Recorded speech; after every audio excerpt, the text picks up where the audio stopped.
Hi guys, today I'm going to tell you the reasons why I studied the Russian language.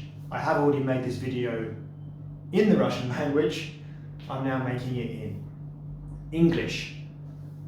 I made it a few weeks ago, so I may not remember everything I said, so some of the stuff may be new information. But anyway, let's begin. So I'm now 34 years old, I'm going to turn 35 later this year. And when I was, I believe, probably about 19 years old, I studied at, well, kind of university, actually a college. And I went on a program, an educational program called Erasmus.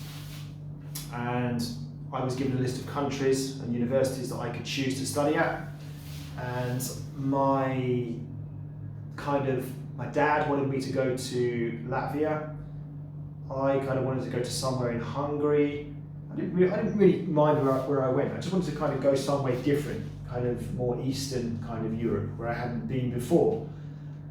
In the end, my dad convinced me to go to Latvia. I don't know why he wanted me to go there.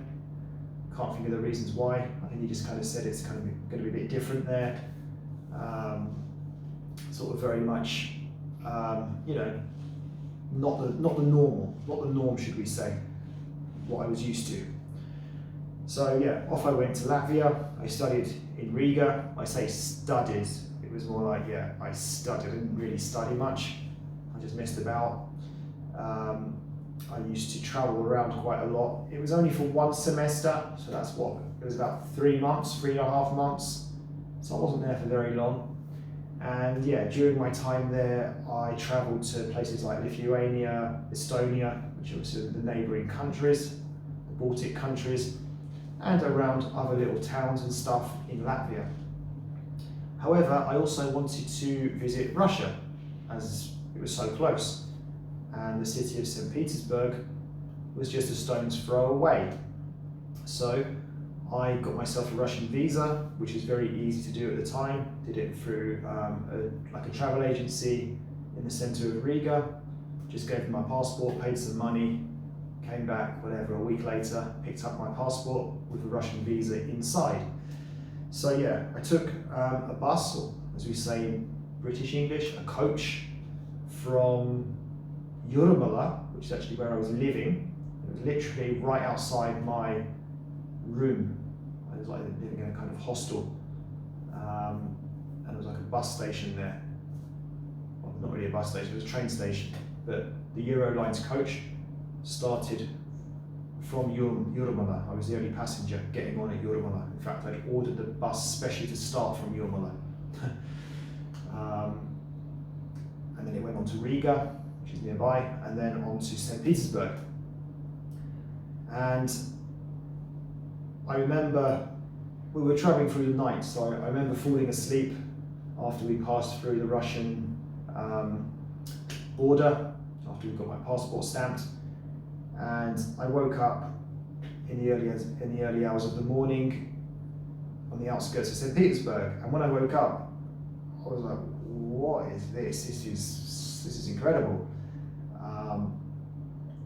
It was just so, sorry, I hope that's working. It was just so different to anything I'd ever seen before. I mean, the roads were so big, everything was so grand, everything was in a different alphabet. It was all in Cyrillic, the Russian alphabet. And it just was amazing. The cars were different. Probably back then, whatever it was, 2004, 5, 6, 2004 was it, 2005? Yeah, something like that. There was still, lots of old Russian cars, larders on the road, and yeah, just incredible. And I really just fell in love with it, from the moment I got there. And I decided to start learning the alphabet. I think it was important, I was only there for like 2 or 3 days, probably 3 nights, I think it was, staying in a little hostel. But I wanted to be able to at least read, So I went to an internet cafe and I started learning the alphabet.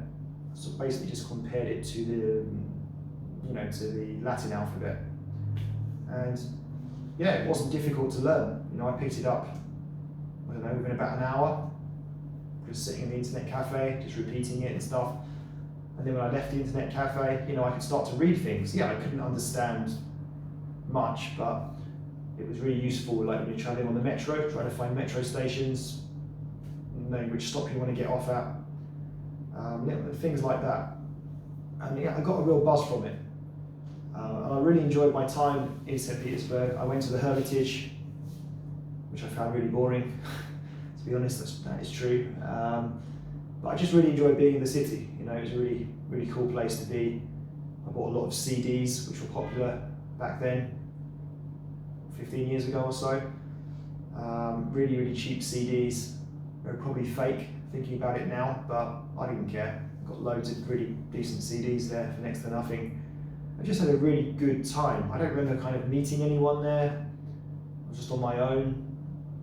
I'm not the most sociable, but that was fine, Did what I needed to do, had a really good time, really sort of fell in love with St. Petersburg and Russia in general.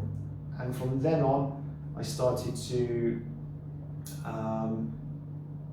kind of really read up more about Russia, the Russian language, and I wanted to be able to speak Russian.